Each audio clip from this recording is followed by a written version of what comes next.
Hello and welcome to It's Tomorrow News. I am Palash Bhargav.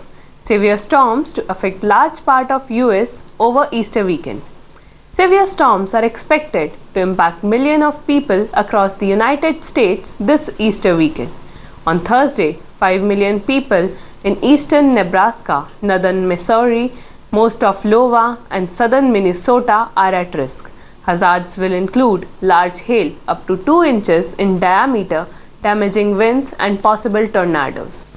The severe weather will continue into the weekend as a cold front moves south through west and central US, bringing heavy snow and rain. The National Weather Service warns that the front will produce strong winds, heavy snow in the Rockies starting in South Montana and Wyoming on Thursday and moving to Colorado by Friday. Wyoming could see up to 2 feet of snow, with Colorado expecting 6 to 12 inches. Higher elevations of the Rockies could see up to 2 feet of snow lasting through Sunday night. Winter weather advisories have been issued for Colorado. Agencies warning that roads will be wet and slushy throughout this weekend. In addition to snow, scattered thunderstorms will occur in central US by Friday. 40 million people from northern Texas to northern Michigan will be at risk. This includes cities like St. Louis, Texas, Indianapolis, and Chicago. Severe weather could include large hail, damaging winds, and possible tornadoes.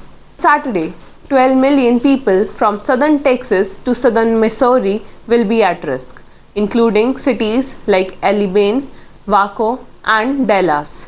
By Sunday, 11 million people will be affected from eastern Texas to southern Missouri. Flooding is also a concern, as storms may bring 2 to 4 inches of rain, with some areas seeing up to 5 to 6 inches.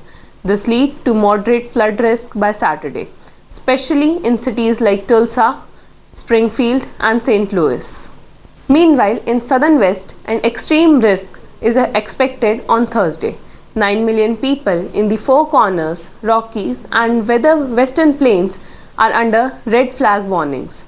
Wind of up to 60 mph combined with low humidity create critical fire condition, especially in New Mexico. That's all for now. For more weather updates, stay tuned with us on It's Tomorrow News. For more global weather updates like this, subscribe to our channel and hit the bell icon below.